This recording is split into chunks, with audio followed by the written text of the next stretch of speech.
tassa bhagavato arahato samma sambuddhassa. Namo tassa bhagavato arahato samma sambuddhassa.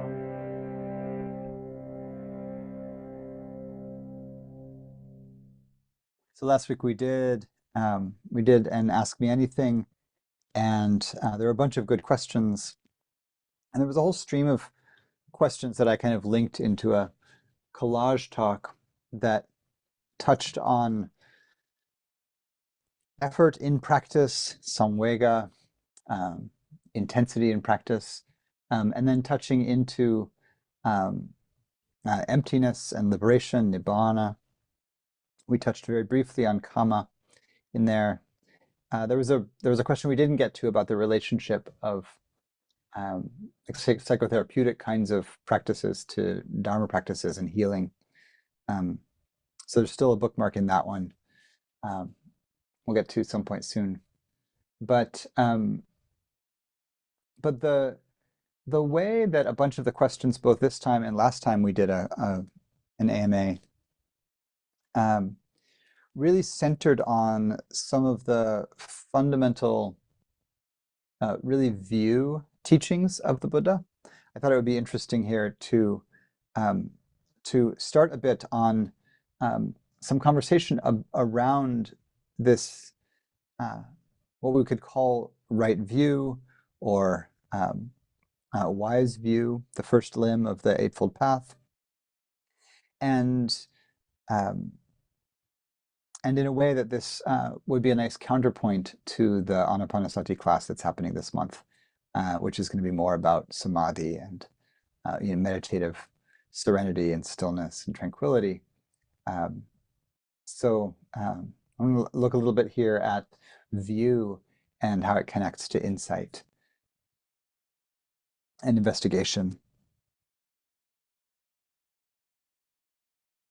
Right or wise view is a translation of the Pali words samaditi. Sama is right or wise or balanced or oriented, well established. And ditti is view, in the same double meaning as we use with the English word view, where it literally means to see visually and to hold an understanding in the mind. So a view is both what you see and how you see the world. So samaditi, right view, and its opposite, wrong view, is miccha ditti. Miccha is wrong or unwise or unright. And right view, differently from some of the other limbs of the path, doesn't have just one list that it breaks down into, but there's a few different ways that the Buddha defined right view over the course of the discourses. And the most basic one is the framework of the Four Noble Truths itself. And so as a view, and sometimes I'll say worldview, because view points to not just how we are interpreting a given experience in the moment, a certain instance of being alive, being present, being awake, but also, and maybe more importantly, the underlying frameworks that we are using for interpreting and interacting with the world.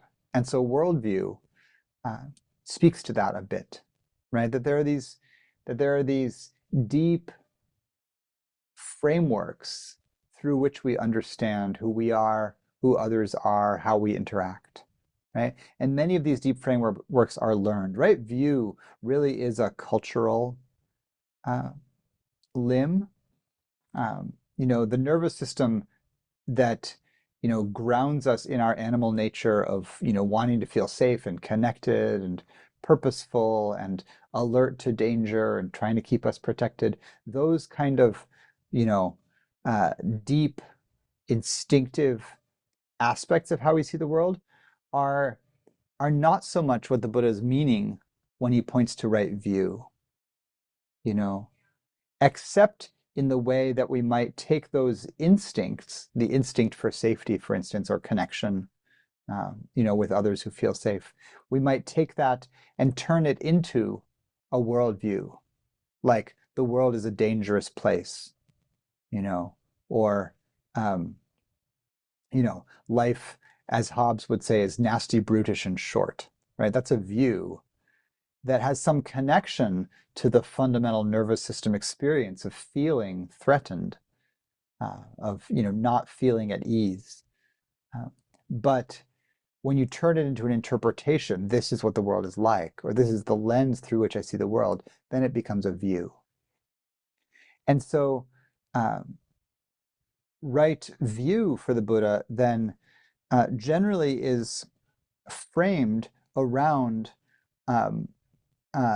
some of the core concepts that he would use to teach. And one of those is the Four Noble Truths, another is Kamma, another is dependent origination. And wrong view is framed around the rejection of these, and often the rejection of them in very specific ways. And so we'll see what some of those are as we investigate. So the first framework, generally the first one given, is the Four Noble Truths. So these are the summation of the insight that the Buddha had right at the beginning of his teaching, following his awakening. And they are the things that he said that he realized on the night of his awakening. And they are framed in the form of a medical diagnosis. The symptom or the problem is suffering, dukkha. The cause of the symptom is craving, or tanha, literally thirst. The cessation of the symptom is brought about by the cessation of the cause. So ending craving leads to the ending of suffering. So cessation is nirodha. And the medicine or the path toward that cessation is the Noble Eightfold Path. Path is magga, M-A-G-G-A, for, lack of ambiguity there. And so if we take just the first two, right, the first truth says there is suffering. The word dukkha can mean discontent, suffering, pain. It can literally mean just the painful, but in the definition of dukkha, you can really feel how there's a kind of an angst that it's really pointing to, right? Discontent is central to it, right? So there's, the pain inherent in birth, aging, sickness and death, but there's the deeper, more emotional pains of losing that which is dear to us, not getting what we want, and getting things that we didn't want. So at the heart of those three, right, losing that which is dear to us, wanting things and not getting them, and then getting things that we didn't want, like painful things, misfortunes. At the heart of all of those is a kind of dis-ease with reality as it presents itself, right? Here's your life with the way that your life has gone, and you're not content, right? So dukkha fundamentally is a wish that things were different. I wish that things were different than they are.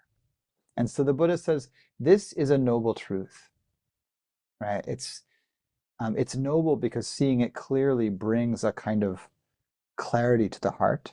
It's noble because it's true, and because it's at the heart of what we need to do, right?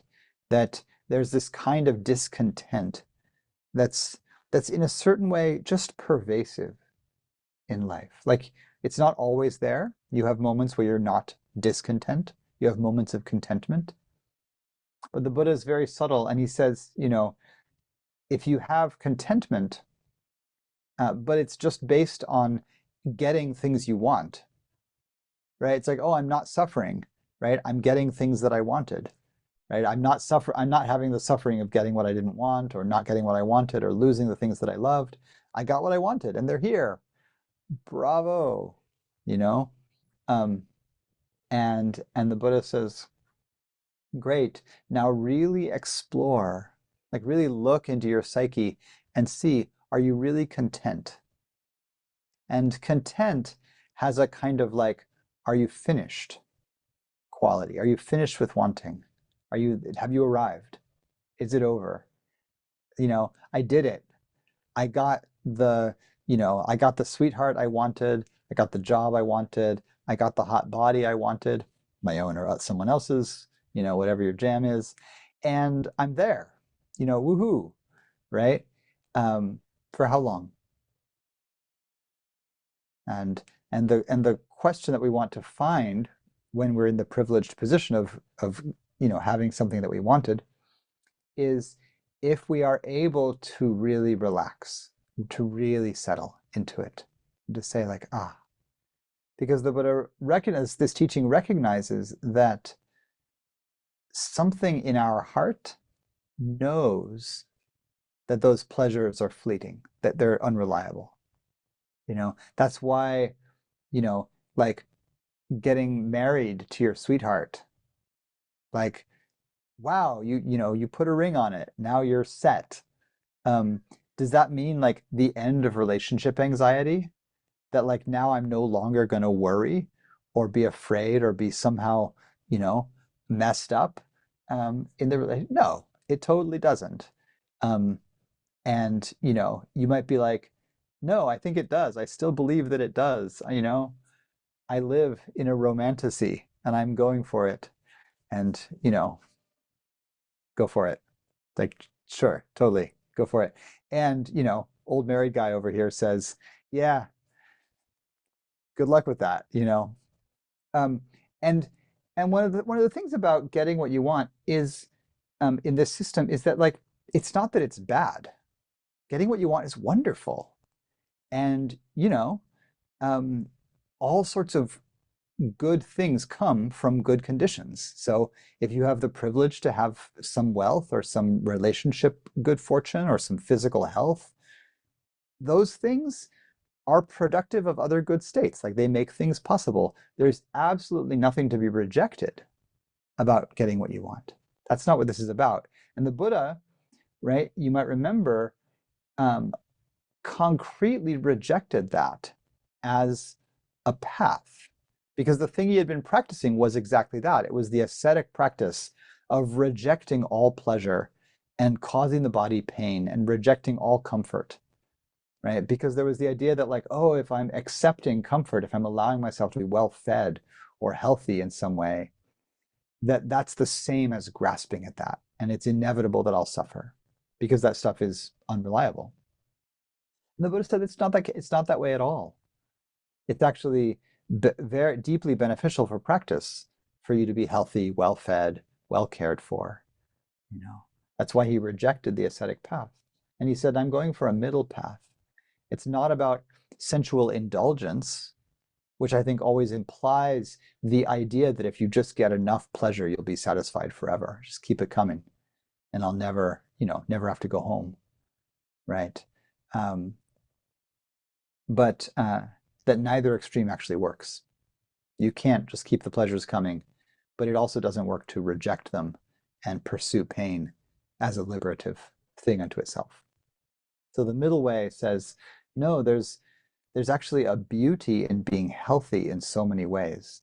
And so we cultivate those conditions, but then we watch out for the view to slip in that says, if I get those conditions, then I'll be able to be content.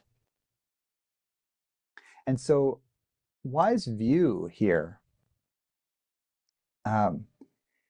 begins with acknowledging the truth of dukkha, recognizing the first noble truth, but then doing the inquiry of going further and saying, all right, so I'm suffering.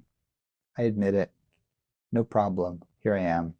I want things that are not happening. I don't like things that are happening. I have grief for what I've lost. And by the way, aging, sickness, and death are all painful. I'm suffering. The inquiry then says, what are you craving that's causing this suffering? So what is the cause of this dukkha? The Buddha says, craving comes in three forms. There's craving for sensual pleasures. So that's wanting your sensory experience to be different, to be more pleasurable. There's craving for existence, which is a very basic level, like, I just want to exist. That's a kind of fundamental existential grip. Or craving not to exist, which is a kind of fundamental depressive nihilism. I wish I didn't exist. Right? And so a lot of our craving in relation to conditions, in relation to being discontent with how my life is and wishing that it was different, a lot of that is, I want more pleasure, I want less pain, I want things to be the way I want them to be, I want to get my way, basically. And what I'm craving then is a kind of sensual pleasure. I want the people I like to want to spend more time with me. I want the work that I want to do to pay me well. I want my body to not, develop aches and pains, like all the things, right? I want to read better news every day, right?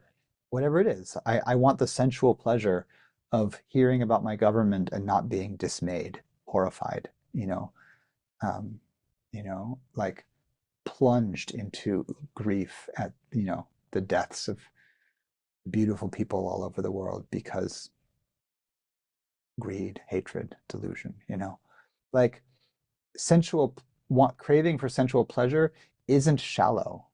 It doesn't just mean like, oh yeah, I want, more sex and air conditioning and whatever, right? Nice things that make the body, comfortable for a few minutes. It's not just that, right? It's very deep that the way that we encounter the world is through our senses. And, and this includes everything. And for us, very much it includes the information world that, so much of my distress is not actually based on my immediate sensory field, right? I walk out my back door and there's this gorgeous redwood forest. All the people around are basically nice, except for one or two kooky neighbors that I get to avoid. My friends are lovely. My kid is healthy. Like I have so much good fortune. And in my day-to-day life, I get to be in the presence of that good fortune, right? I'm eating a lovely dinner with my lovely family in my lovely place. It's so, there's beauty, right? And I feel so much gratitude for that good fortune. Um, you know, and then, the kid goes to sleep and my partner and I are like, wow, did you read about what was happening in this place or that hall of power or whatever? And we're horrified and we're crying about something and the world is heavy and we can feel it. And this is also bound up in that, like, wanting sensual pleasures. Um, I want the sensory pleasure of tuning into the world and not being afraid for the future my child will grow up into, you know? And so the teaching on wise view in relation to these first noble truths, that there is suffering, that there is distress and loss and discontent, and that this discontent is caused by wanting something in a very deep way, that the teaching on right view says, use this as a framework for understanding the world. Right? This is a lens. Use this lens through which to see the world. And so what we might do then is, like I open the paper or, the laptop, which is the paper now, and I read a piece of news. This is what's going on in, part of the world X. And I have a feeling in response to it. And that feeling is shot through with a kind of discontent. And there's a few things I want to feel there. What wise view really is a practice of discernment and of investigation. So what I want to do here is I want to pause and say, okay, what's happening? And you don't have to do this discursively. This can become really just sort of part of your emotional intelligence and the architecture of how you engage with the world. But I want to notice that there's a few things happening, right? One is that there's often first a kind of upwelling of something like, I'm going to say, let's say I'm reading a piece of bad news, of which there is so much. First, there's a kind of, there's different things. Sometimes there's like a sort of disbelief, like, oh no, what?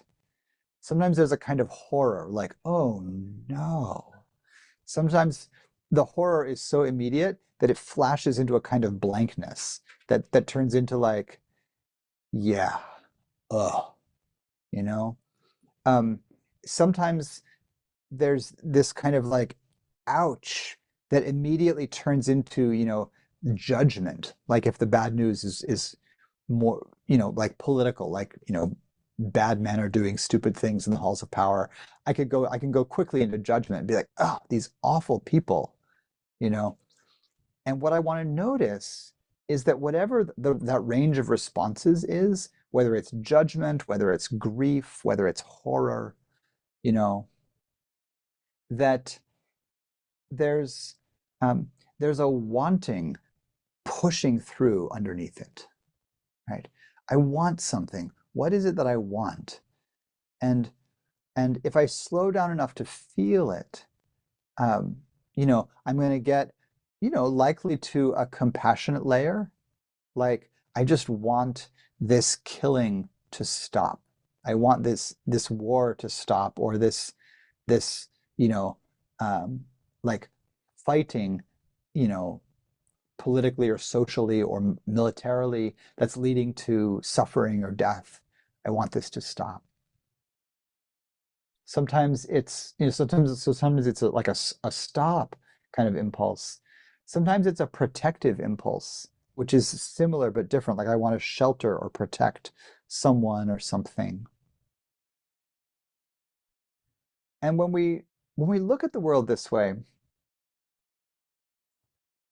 one of the shifts that can happen is a kind of perspective that our practice supports, where we can recognize what the conditions are out there in the world that are leading to this. Like I can see that, the, that desire for money is leading to these people supporting, the fossil fuel industry, which wants to drill in this place, which means they have to cancel these regulations, which means this and that has to happen. Like I can see chains of events. I can see like, oh, this country wants this resource and this sense of safety or this sense of control, and so then they're attacking this other country or people.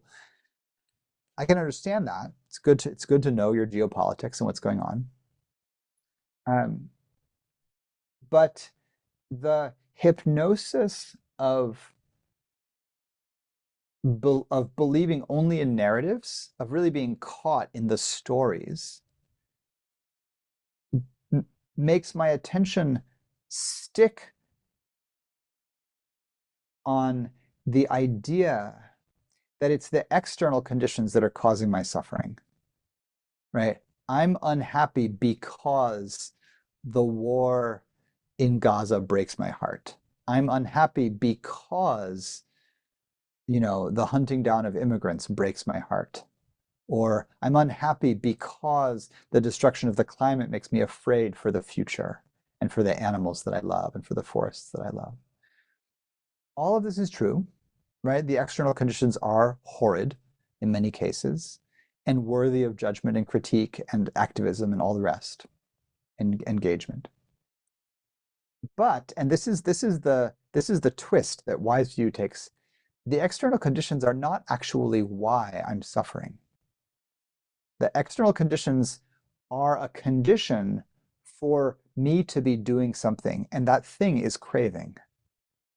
Based on those external conditions, things being horrid out there, something is arising in me that is not necessary, that's optional in a way, but that is the cause of suffering. And that thing is tanha, or craving, second noble truth. And the strange mystery that these teachings point to is that it's clearly possible to see the world for what it is, which is often horrid, and be compassionate, discerning, even judgmental, like really discerning with force, judgment, like, yeah, I really know that this is wrong, that's wrong. You can judge something as wrong and be correct, right? Ethically speaking. All of this can be true. And you could even be passionately connected with the practice of engagement. You can really want to change things and really want to devote your life to changing things for the better. All of that is possible without the constriction in the heart called craving. It's possible to work for a better world without suffering because the world is not better yet. And this is the wild view of the first couple noble truths. The reason that I'm suffering is not that the climate is being destroyed, wounded, affected in a way that I wish were different, or that wars are going on that I absolutely wish were different. The reason I'm suffering is that I can't bear it in some way, and that my heart is twisted in reactivity around that which is happening. And so wise view says, in a certain way, don't focus on the external as much, or like see it clearly for what it is, but then see yourself also clearly. See what's arising in your own heart clearly.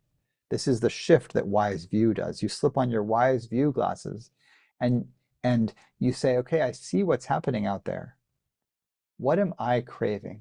What am I wanting? What's in the way of my discontent here? And when I do this, very often what comes is, some variation of grief, usually, right? Something like, I see what's happening, and I know that there are some ways where my actions could have a difference here, or do, or can, depending on how I engage, make a difference. But I can also see clearly that I don't have the power single-handedly to just stop what's happening. I can't actually easily change reality to be the way I want. And so I'm right in the definition of dukkha. I'm getting something I didn't want, which is a news story about starving children every damn day. I don't want that. I don't like it. And, the external situation is terrible. The internal situation reflects that terribleness. And part of what happens when we care is that we can take up the view that if our inner system, our heart, is not reflecting the terribleness of the external, that somehow that means we don't care or we're not engaged. And the Buddha's teaching says that's wrong. That's a kind of almost codependent overcoupling with the trauma out in the world. It's not actually the case that I have to somehow prove to myself or anyone else that I care by suffering about what's happening. My suffering doesn't help the starving children or the people fighting, or being displaced in any way. My action helps them. My caring helps them. My compassion helps. My talking with others about it helps. But my suffering is just mine. And so when wise view says, use the Four Noble Truths as a lens through which to understand the world, what it's saying is, don't forget yourself as you look at the world. Don't forget that what's happening in here is yours and yours alone. And we'll get on to why it's yours alone. This is karma, really, kamma. We'll talk about this soon enough. And I wrote a bit about it today. We'll maybe go into it next week or soon. It's yours in the way that you own or are the primary recipient of your feelings. And so if suffering is is, you know, a state or a feeling, you're the one that bears it. And so when I do this then, just to finish up, I see the world through this lens. I see the horrors going on outside. I feel in myself that wish, that craving for it to be different. And I recognize that that craving is causing me pain on top of the compassionate pain of just being with the world as it is. What do I do then?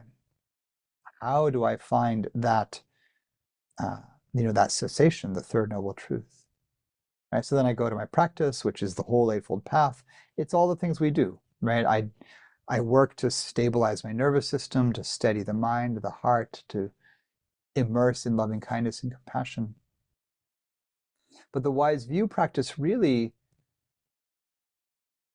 roots into the power just of this core recognition, just of recognizing the difference between my reactivity and the condition that's inspiring it. And if I can just sit with, this is what's happening, this is what's true, and I have a feeling in response to that. Often when I see that, when I get unhooked from the codependent, like, that's terrible, therefore I feel terrible, I pull it apart a little bit and I can say, oh, that's terrible. And the root feeling here is not my discomfort or my discontent, but that I can drop maybe through that or beneath that.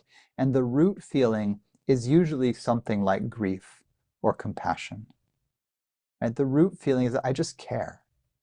And the thing to connect with then is not that, like, how intensely I wish that it were different. Of course you do. Of course I do.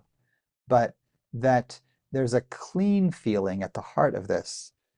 And it's compassion, it's care, it's more like a bright upwelling of the desire for a more wholesome world.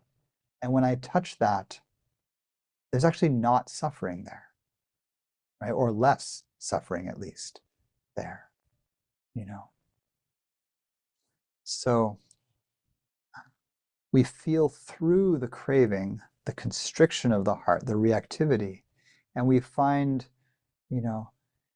essentially you're feeling through some layer of greed, hatred, or delusion, hating the evil people, craving for a better world, delusion about what's really happening and what's my place in it. And I feel through it, and I'm going to get to one of the perfections, one of the bright qualities of kindness, of patience, of understanding. There's a deep healing medicine in right view that is sometimes hard to rest into, because built into this kind of practice is this layer that we have to come through, where we admit to ourselves, we come out of a kind of denial, and we admit to ourselves that this is the way the world is. Right? We acknowledge that violence and hatred isn't an anomaly. It's also not an inevitability, but that it's not, it's not like a bug in the system that we can eradicate and suddenly the world will be free of it, that this is actually how it is, and that being with the world as it is part of what's required of us. And if we can't do that, then in a certain way we're like sort of complaining on the sidelines, just wishing it were different. That famous line often quoted from The Lord of the Rings, where Frodo says to Gandalf, after he's finally learned how bad it is and how central his role is going to be, he says, I wish it had not happened in our time. And Gandalf says essentially, like, everybody wishes that. But the only thing that we get is, the choice of what we do with the time that is given to us. I look around the world and I absolutely wish that this wasn't happening in my time. But Frodo says that at the beginning of the book before he's grown up. And no one at the end of the adventure says that.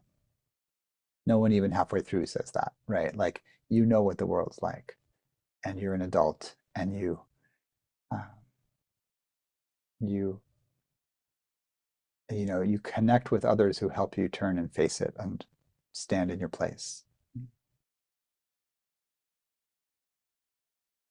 So this is part of wise view then, is we come out of denial, we face the world as it is. We figure out how to stand in our deeper goodness, which is really going to be, and we'll talk about this more as we go forward. This is a values view. This is a view rooted in a deep ethic of care for others and for this earth. And that we can root ourselves there, no matter how dire the situation. So, all right, so pausing there.